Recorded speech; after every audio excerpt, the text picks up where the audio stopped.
നമുക്ക് മോഹൻലാൽ ഷോയ്ക്ക് പോയാലോ? ആ നല്ല ഐഡിയ. നമുക്ക് ചേട്ടനോട് ചോദിക്കാം. ഇതേ പിന്നെയും ചേട്ടൻ, നീ ഒരു ചായ എടുത്തേ. ഇപ്പഴല്ലേ ഒരു ചായ കുടിച്ചേ? എന്നാ ചേട്ടാ ചായ.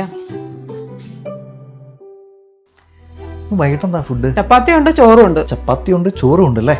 എന്നാ നമുക്ക് പുറത്ത് കഴിച്ചാലോ? എന്നാ നമുക്ക് ചേട്ടനോട് ചോദിക്കാം നല്ല റെസ്റ്റോറന്റ് ഉള്ളതെന്ന്. ഹലോ ചേച്ചി. ഹലോ അലക്സേ, ഞാനൊരു കാര്യം പറയാൻ വിളിച്ചതാണ്. നമ്മുടെ മോനിപ്പോ നല്ല ഇമ്പ്രൂവ്മെന്റ് ഉണ്ട് കേട്ടോ. നീ പറഞ്ഞിട്ടല്ലേ 369 അക്കാദമിയിൽ ചേർത്തത്? അവന് ട്യൂഷൻ കൊടുക്കാൻ തുടങ്ങിയപ്പോൾ പഠിക്കാനായിട്ട് ഒരു ഓർഡർ ഒക്കെ വന്നിട്ടുണ്ട്. അതുകൊള്ളല്ലോ ചേച്ചി, അടിപൊളി. ഒരുപാട് നന്ദിയുണ്ട് 369 അക്കാദമി റെക്കമെൻഡ് ചെയ്ത് തന്നതിന്. അപ്പൊ അങ്ങനെ പോട്ടെ. ഇനിയിപ്പോ അവന് 11+ അവിടെ തന്നെ ചേർക്കാൻ പോവാണ്. ആയിക്കോട്ടെ, പിന്നെ കാണാം. ശരി.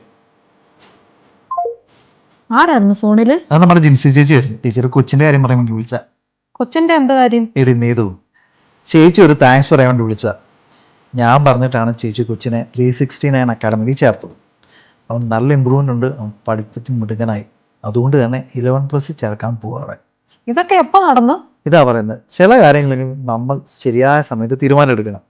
അല്ലാതെ നീ പറഞ്ഞ പോലെ എപ്പോഴും ചേട്ടനോട് ചോദിക്കാൻ പോയാലേ അതായി സമയത്ത് അതായി തീരുമാനം എടുക്കാൻ പറ്റത്തില്ല.